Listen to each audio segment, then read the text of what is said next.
Hello students, good evening. Students, आज मैं आप लोगों के साथ एक वीडियो दोबारा शेयर कर रहा हूँ। इस वीडियो के अंदर मैं आज जो 13 जुलाई 2021 को दो शिफ्ट के अंदर एग्ज़ाम था अपने इवन सेमेस्टर में, मॉर्निंग सेशन और इवनिंग सेशन। मॉर्निंग सेशन और इवनिंग सेशन के इन दोनों एग्ज़ामिनेशन के चलते आज बच्चों को किन किन मुख्य मेजर जो डिफ़िकल्टीज़ हैं वो फेस करनी पड़ी हैं, आज मैं आप लोगों के सामने वो जो पॉइंट्स हैं वो डिस्कस करने के लिए प्रेजेंट हूँ। बच्चों, आज 13 तारीख को जो आप लोगों का एग्ज़ाम था मॉर्निंग सेशन के अंदर, वो पंजाबी लैंग्वेज का एग्ज़ाम था, जैसा कि आप सभी अच्छे से जानते हैं। ठीक है। और जो इवनिंग सेशन के अंदर दो एग्ज़ाम थे, उसके अंदर आपका बीए और बीकॉम दोनों के ही 6 सेमेस्टर के स्टूडेंट्स का एग्ज़ाम था। ये दोनों ही 6 सेमेस्टर के थे और जो पंजाबी का एग्ज़ाम था वो सेकंड सेम का था। बच्चों, जो यहाँ एग्ज़ाम के अंदर सबसे पहली जो परेशानी मैंने फील की जो बच्चों के सामने थी, वो था लेट जॉइन गूगल मीट। पहली दिक्कत, सबसे बड़ी बात, यानी कि मैंने आप लोगों को कल भी बताया था कि 9:20 या 25 AM पे आप लोगों के पास मॉर्निंग में पेपर आएगा और 1:20 या 25 PM यानी शाम वाली शिफ्ट में आपके पास जो पेपर है वो भेज दिया जाएगा। और इसके जस्ट 10 मिनट के बाद आपके पास एक लिंक आएगा जो कि गूगल मीट का लिंक होगा, यानी कि अराउंड 9:30 पे। और इधर अगर मैं इवनिंग शिफ्ट की बात करूं तो ये भी 10 मिनट के डिले पे आप लोगों के पास लिंक आएगा, यानी कि 1:30 के आसपास। बच्चों, आप लोगों के दोनों ही शिफ्ट के एग्ज़ाम्स में जो सबसे बड़ी प्रॉब्लम मैंने आज देखी है वो था आप लोगों का गूगल मीट पे लेट आना। मैंने कल भी आप लोगों को बताया था कि 9:30 और 1:30 के अलावा जैसे ही आपके पास गूगल मीट का लिंक सेंड होगा, जैसे ही गूगल मीट का लिंक आपके पास भेजा जाएगा और इसके साथ क्या आएगी, आपके पास लिस्ट आएगी आपके रोल नंबर की। बच्चों, जैसे ही आप लोगों के पास लिंक आया, आप लोगों को इमीडिएटली सबसे पहले इस लिंक को ज्वाइन करना है, क्योंकि मैं आप लोगों को ऑलरेडी जो 10 मिनट हैं वो एग्ज़ाम को रीड करने के लिए दे चुका हूँ। क्योंकि मॉर्निंग के अंदर मैंने आपके पास एग्ज़ाम लगभग 9:22 23 पर भेज दिया था और ऐसे ही इवनिंग में भी मैंने आपको लगभग 5 से 7 मिनट जो हैं वो आपको एक क्वेश्चन पेपर को रीड करने के लिए दिए थे। आप लोगों को बताया गया था कि इमीडिएटली जैसे ही इस जो गूगल मीट का लिंक आपके पास आता है, आप इमीडिएटली उस लिंक को ज्वाइन करें। ये चीज़ मैं क्यों बता रहा हूँ बच्चों कि आज एक स्टूडेंट जो है हमारा, वो इस प्रोसेस के चलते अब एग्ज़ाम में अपीयर नहीं हो पाया है, यानी उस बच्चे का जो एग्ज़ाम है वो इस बार का जो है वो छूट गया है, जस्ट बिकॉज़ उसने इवनिंग शिफ्ट में प्रॉब्लम हुई है। ये इवनिंग शिफ्ट के अंदर उसने ट्राई किया होगा गूगल मीट का जो लिंक है उसे ज्वाइन करने के लिए, पर जो था वो कामयाब नहीं हो पाया। और उसकी सबसे बड़ी प्रॉब्लम ये रही, जैसा कि मैंने आप लोगों को कहा था कि अगर आपको गूगल मीट का जो लिंक है उसको ज्वाइन करने में कोई भी परेशानी आती है तो आप इमीडिएटली कंसर्न टीचर को कॉल करें या फिर मुझे कॉल करें। कॉल मी और कॉल योर कंसर्न टीचर। जो टीचर आपका एग्ज़ाम ड्यूटी में जिसने आपके रोल नंबर वाली लिस्ट को सबमिट किया है, आपके पास व्हाट्सएप पे सेंड किया। तो अगर कोई बच्चा सिस्टम में लेट एंटर करता है तो मैंने आपको बताया था कि 9:30 से 9:45 AM यानी कि मॉर्निंग में, और 1:30 से 1:45 PM यानी कि मॉर्निंग शिफ्ट में और इवनिंग शिफ्ट में, इन 15 मिनट्स के अंदर आपकी जो अटेंडेंस है वो ले ली जाएगी, क्योंकि 15 मिनट बहुत होते हैं। वैसे भी मैंने आपको बताया है कि आप 9:15 और 1:15 यानी कि 9:15 और 9:01 पे रेडी हो जाएं एग्ज़ाम्स के लिए, और 1:45 और 9:45 तक आप लोगों की अटेंडेंस हो, यानी आपके पास अराउंड 15 मिनट तो जो एक्यूरेट टाइम है वो, और उसके अलावा भी ये मान के चलिए कि हाफ एन आवर है, 30 मिनट है आप लोगों को एग्ज़ाम्स में अपीयर होने के लिए। अगर कोई भी बच्चा इवनिंग सेशन में 9:45 और मॉर्निंग सेशन में 1:45 के बाद अगर वो ज्वाइन करता है तो वो एग्ज़ाम के अंदर मैं उसको अपीयर होने नहीं दूंगा, यानी कि उसको एग्ज़ाम्स के अंदर अपीयर होने की परमिशन नहीं होगी, क्योंकि बच्चों काफ़ी लेट हो चुका होता है। 30 मिनट्स जो होते हैं वो बहुत बड़ा टाइम हो जाता है आप लोगों का एग्ज़ाम्स के अंदर अपीयर होने के लिए। दोनों ही सिचुएशन में ये आपको ध्यान में रखना है कि किसी भी तरीके से आप 30 मिनट से ज़्यादा डिले ना हो, ठीक है। यानी 1:45 के बाद किसी को भी और मॉर्निंग में 9:45 के बाद मैं किसी को भी एग्ज़ाम्स में बैठने की परमिशन नहीं दूंगा। नंबर 2 जो आप लोगों के लिए आज मैंने प्रॉब्लम नोट की है वो फिर वही एक है, जो वेदर है आपका, ठीक है। वेदर यानी कि मौसम के चलते, क्योंकि अब आप ये अच्छे से जानते हैं कि ये रेनी सीज़न है, यानी कि अब आपका जो मौसम है लगभग लगभग बरसात वाला रहने वाला है। और बरसात के चलते आपकी इलेक्ट्रिसिटी यानी कि बिजली की समस्या, इंटरनेट की समस्या काफ़ी कॉमन समस्या है, काफ़ी कॉमन प्रॉब्लम है। बच्चों जब ये कॉमन प्रॉब्लम है ना, तो इस कॉमन प्रॉब्लम का सॉल्यूशन आपके पास अवेलेबल है ऑफलाइन, क्योंकि मैंने आपको मीटिंग्स के अंदर कुरुक्षेत्र यूनिवर्सिटी कुरुक्षेत्र का जो नोटिफिकेशन है वो रीड करवा के अच्छे से समझाया था कि अगर कोई भी बच्चा गूगल मीट से डिस्कनेक्टेड हो जाता है या डिसअपीयर हो जाता है, तो या फिर उसका जो वेब कैम है वो ऑफ होता है, तो आप ये समझिए उसको एग्ज़ाम्स में से डिबार्ड कर दिया जाएगा। अब ये चीज़ मैं भी अच्छे से समझता हूँ कि इंटरनेट की प्रॉब्लम है, ये भी अच्छे से समझता हूँ कि हो सकता है इलेक्ट्रिसिटी वीक कर जाए, और हम अच्छे से जानते हैं कि मोबाइल फ़ोन्स की जो बैटरी है वो डाउन होती चली जाती है। तो ये अगर सारी प्रॉब्लम आपके साथ है ना बच्चों, तो ऑफलाइन मोड के अंदर एग्ज़ाम देना आपके लिए ज़्यादा सुविधाजनक होगा। क्योंकि अगर कोई भी बच्चा गूगल मीट से डिसकनेक्ट होता है बार बार, तो मेरे पास उसे एग्ज़ाम से डीबार्ड करने के अलावा कोई दूसरा सोर्स नहीं होगा। अब एग्ज़ाम से डीबार्ड का एक जीता जागता उदाहरण मॉर्निंग शिफ्ट के अंदर मैं आप लोगों को बता चुका हूँ बच्चों।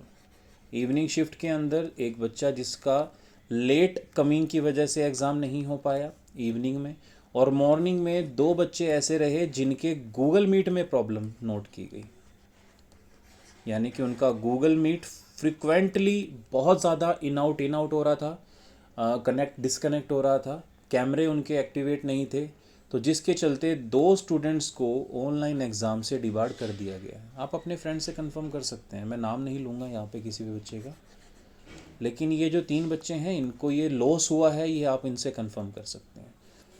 तीसरी बात जो सबसे ज़्यादा परेशान करने वाली थी बच्चों, स्कैनिंग।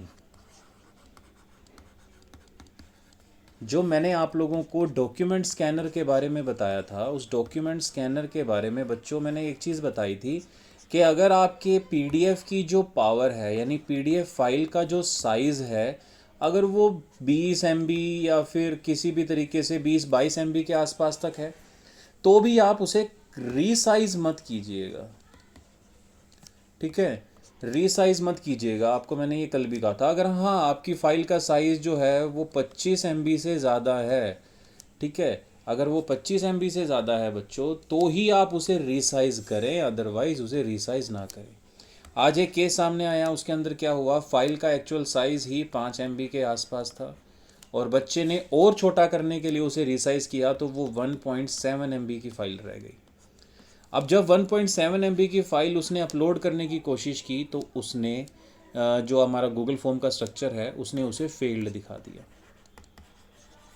अब उसका फेल्ड होना यानी एक बार का पूरा प्रोसेस, आप मान सकते हैं कि अगर बच्चे ने मान लो 15 पेज भी लिखे हों, तो 15 पेजेस को दोबारा से स्कैन करना, उसे फिर रीनेम करना, पीडीएफ गूगल फॉर्म को फिल करना, उसके अंदर अपलोड करना और फिर उसे सबमिट करना, तो ये सारी परेशानियां हुई। कारण क्या था, एक छोटी से छोटी फाइल को रिसाइज करने की कोशिश की गई।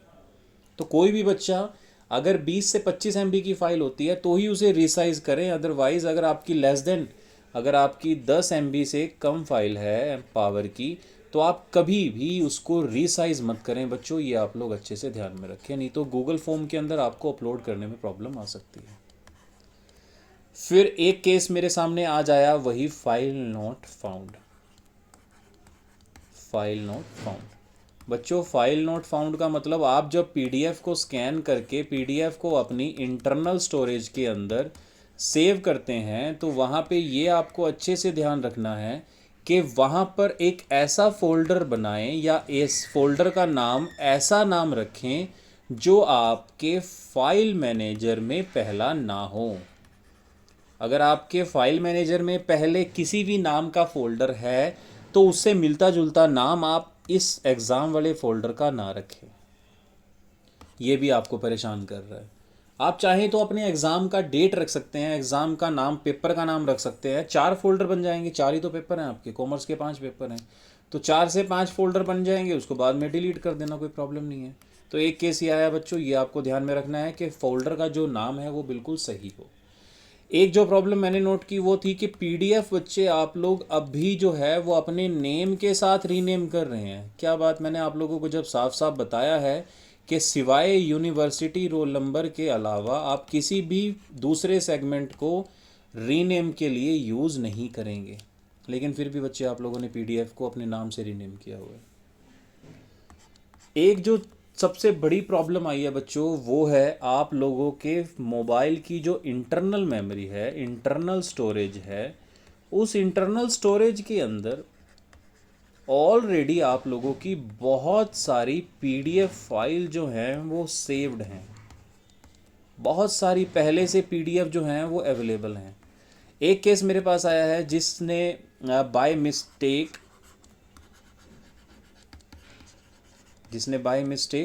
आज के आंसर शीट के बदले पुरानी कोई पीडीएफ जो उसके पास अवेलेबल होगी गलती से उसने वो फॉर्म के ऊपर अपलोड कर दी। बच्चों जो इसके बाद जो एक केस सबसे बड़ा मेरे एक ही केस आया है इवन, वो है इमेज का। जब आप अपने गूगल फॉर्म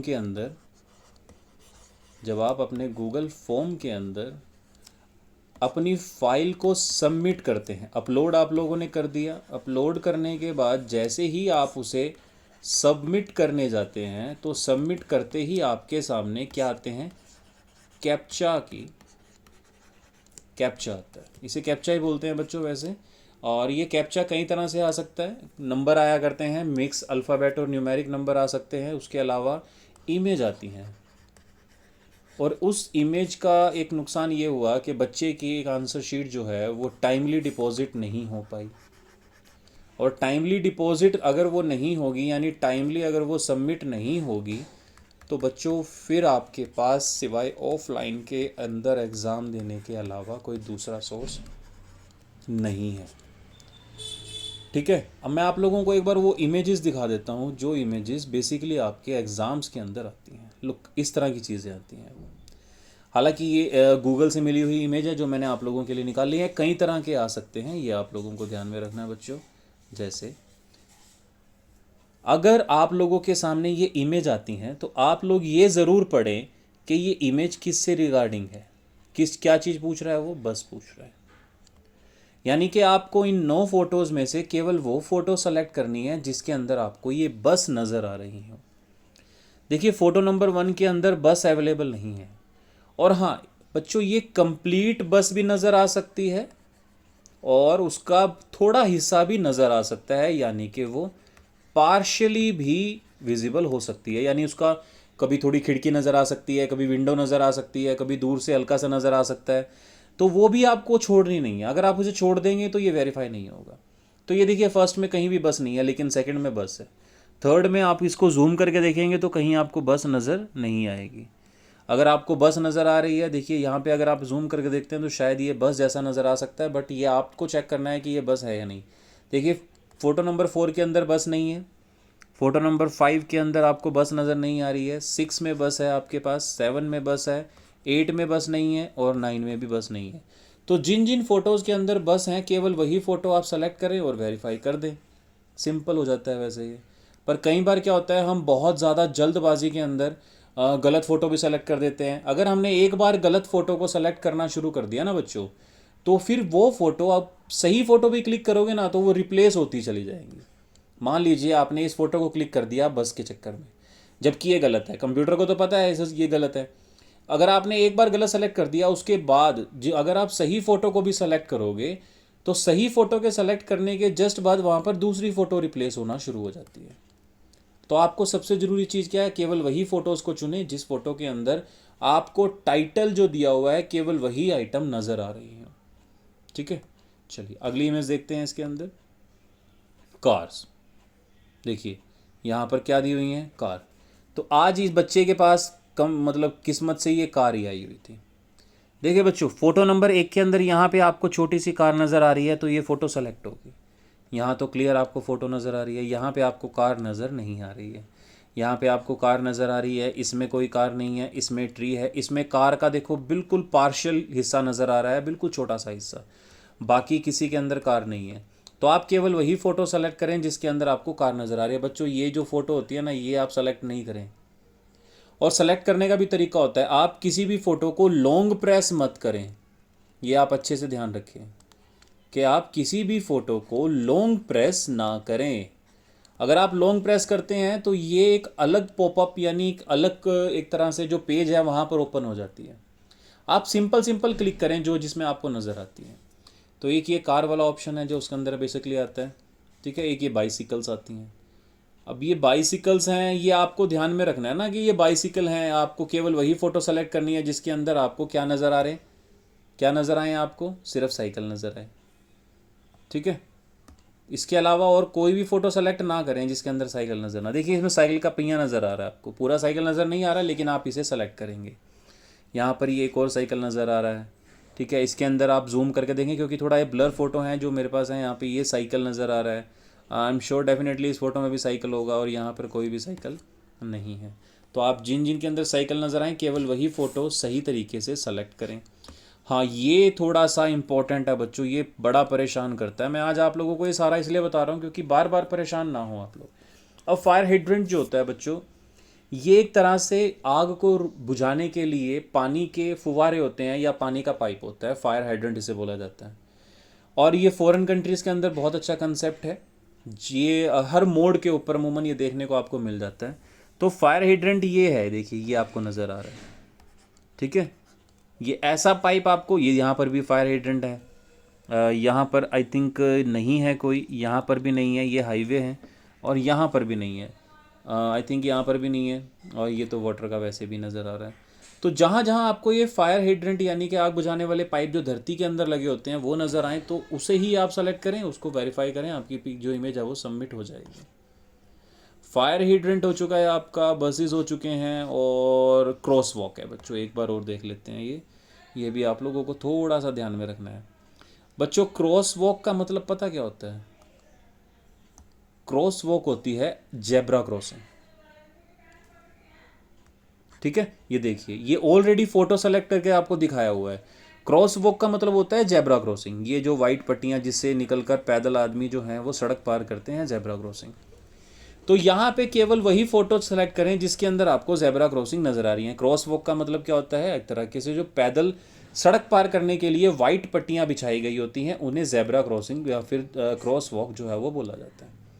ठीक है बच्चों, तो ये ध्यान रखने हैं, ये सारी चीज़ें आपको मैं बता रहा हूँ। ट्रैफिक लाइट्स, ट्रैफिक लाइट्स बड़ा कॉम्प्लिकेटेड होता है बच्चों इमेज को सॉल्व करना, मैं सच बता रहा हूँ। क्योंकि देखिए ये इमेज अगर आपको नज़र आ रही है, इसके अंदर दो लाइट हैं, राइट, एक लाइट आपको यहाँ नज़र आ रही है, इसके अलावा किसी इमेज में भी लाइट नहीं है।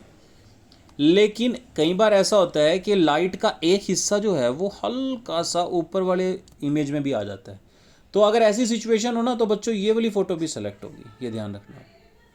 ठीक है, तो ये था आपका फायर वो क्रॉस वो बस ट्रैफिक लाइट्स हो गई हैं। बसेस का हो चुका है, इसके अंदर रिपीट हो सकती हैं, ट्रैफिक लाइट्स हैं।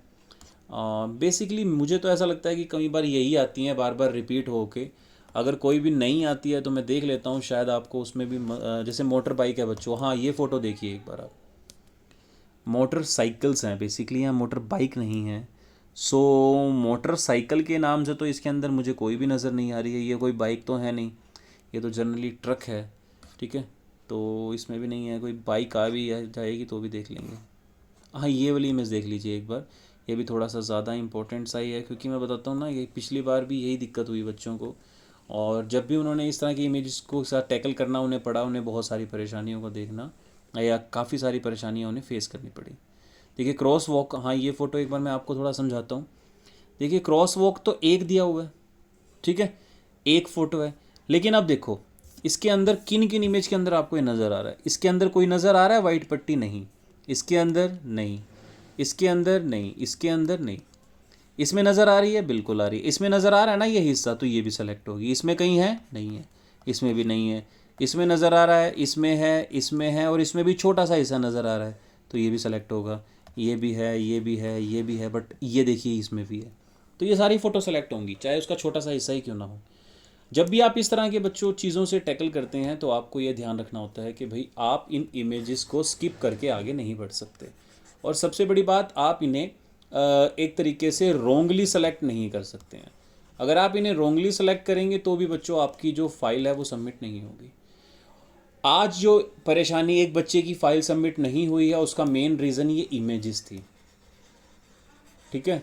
इन इमेजेस को वो सेलेक्ट करने में रह गया। और सबसे बड़ी बात, जो सबसे दिक्कत वाली बात है बच्चों, मैं फिर आप लोगों के साथ डिस्कस करता हूँ कि 9:30 से 12:30 मॉर्निंग में, और 1:30 से 4:30, यानी कि 3 आवर्स का टाइम ही आपको राइटिंग के लिए दिया गया है। राइटिंग के लिए 3 घंटे का ही टाइम दिया गया है। जिस टाइम ये लिखने का समय ख़त्म हो जाता है, उसके जस्ट बाद मैं गूगल फॉर्म का लिंक आपके पास सेंड करता हूँ। बच्चों जैसे ही गूगल फॉर्म का लिंक आता है ना, आप लोगों का काम है लिखना बंद करें और अपने पीडीएफ को बनाना, स्कैन करना, रीनेम करना और उसे अपलोड करने का काम शुरू करें। अगर आपने कभी भी कोशिश की कि आप इस 3 घंटे के बाद भी लिखें, तो आपकी फ़ाइल के अपलोड ना होने के चांसेस 75% तक बढ़ जाते हैं। और एक आखिरी बात जो मैं आप लोगों को बता देना चाहता हूँ वो ये है कि मॉर्निंग में 1:30 पे और इवनिंग में 5:30 पे मैं जो रिस्पॉन्स शीट है वो मैं बंद कर दूंगा, रिस्पॉन्स ऑफ कर दूंगा। आप में से किसी की भी आंसर शीट मेरे पास नहीं आएगी, क्योंकि कोई भी टेक्निकल प्रॉब्लम, कोई भी टेक्निकल एक एक्सक्यूज़ जो है वो एक्सेप्टेबल नहीं होगा। ये आप लोगों को ध्यान में रखना है। आई थिंक आज के एग्ज़ाम में जो दिक्कत आई है वो मैंने आप लोगों को बता दी हैं। आप लोग फ्रीक्वेंटली प्लीज़ मुझे रेगुलरली कॉल मत किया कीजिए, क्योंकि मैं भी मीटिंग के अंदर ही ज्वाइन करके रखता हूँ बच्चों के साथ, ताकि उनको इंस्ट्रक्ट करता रहूँ धीरे धीरे। कैमरा आप लोगों का ऑन होना चाहिए, आप लोगों के कैमरे ऑफ ना हो। अगर आप लोगों को डाउट है तो मैं आप लोगों को दिखा देता हूँ कि आज जो 2 स्टूडेंट डिबार्ड हुए हैं, दोनों ही स्टूडेंट का मेन कोर्स क्या था, उनका वेब कैम ऑफ था। अब उनके पास ऑफलाइन एग्ज़ाम देने के अलावा कोई भी चारा बच्चों नहीं है। So this is all about today's examination experiences, ठीक है। कल के एग्ज़ाम में अगर कोई नई चीज़ मुझे पता लगती है जो बच्चों को बता देना थोड़ा ज़्यादा ठीक रहेगा, तो हम उसको डेफिनेटली डिस्कस करेंगे।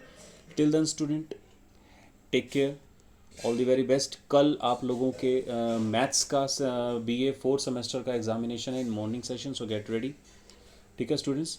36, हाँ एक चीज़ जो मैं आपको फिर बताता हूँ जो लास्ट में, बिल्कुल सॉरी, एक्चुअली ये मेरे को बाद में थोड़ा ध्यान नहीं है। पेजेस बच्चों मैंने आपको बताया है, first page admit card plus जितने भी आपने पेज लिखे हैं, आपने सपोज़ 17 पेज लिखे हैं, तो आपको पूरे 37 पेज अपलोड करने की ज़रूरत नहीं है। आप 17 प्लस इसके बाद पेज नंबर 18 और उसके बाद पेज नंबर 19, ये आपके पास ब्लैंक होंगे, आप इन्हें क्रॉस करें और अपनी फ़ाइल के साथ ऐड कर दें।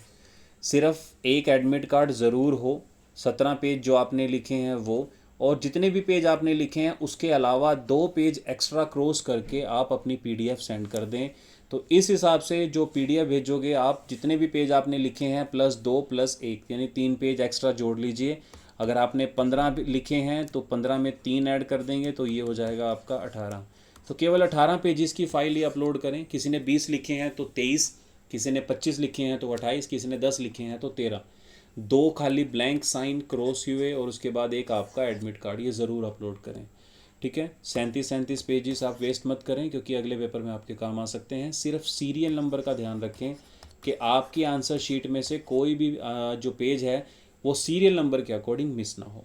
ठीक है students, so I think this all about the today's lecture, या फिर जो हमारा डिस्कशन था। मैं आप लोगों के साथ जो आज ये छोटी छोटी प्रॉब्लम्स को डिस्कस करने आया था। कल अगर कोई नई प्रॉब्लम आती है then we will discuss later. Till then have a good night.